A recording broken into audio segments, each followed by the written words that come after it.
ఆవర్తిత దశాంశ సంఖ్య 1.24444 ఎక్సెట్రాను P/Q రూపంలో రాసి P+Q విలువ ఎంత అనమాట. P/Q రూపంలో రాసిన P+Q విలువ ఎంత అంటే ఫస్ట్ మనం ఏం చేయాలి, P/Q రూపంలో రాయాలి. మరి 1.2444 అంటే అర్థం ఏమనకంటే 1.24 బార్ అని చెప్పని అర్థం.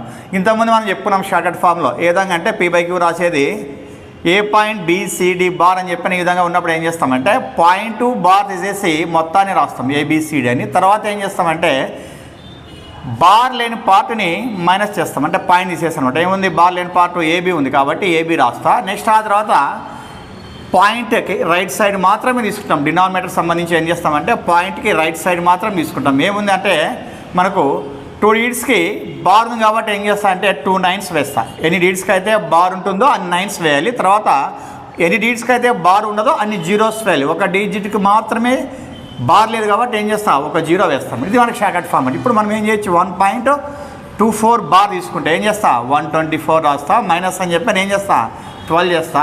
ఆ తర్వాత రైట్ సైడ్ మాత్రమే ఏం తీసుకోవాలి, 1 డిజిట్కి మాత్రమే బార్ ఉంది కాబట్టి ఒక 9 రాస్తా.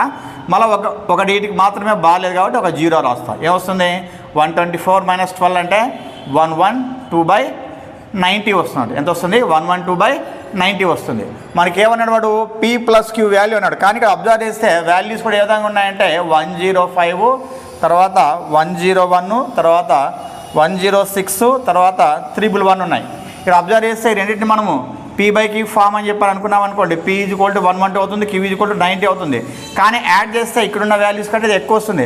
కాబట్టి మనం ఏం చేయాలి వీటిని క్యాన్సలేషన్ చేసుకోవాలి. మరి క్యాన్సలేషన్ చేసుకోవాలంటే ఏ విధంగా అంటే 245 2 5 10 2 6 12 అనమాట. ఎంత వస్తుంది, 56/45 అనమాట. ఓకే, 56/45. ఇప్పుడు దీన్ని మనకు P = 56, Q = 45 అనుకున్నామంటే P+Q వస్తుంది 56 + 45. 6 5 11, 5 4 9 1 10 ఎంత 101. సో ఎన్నోది second option is the right answer.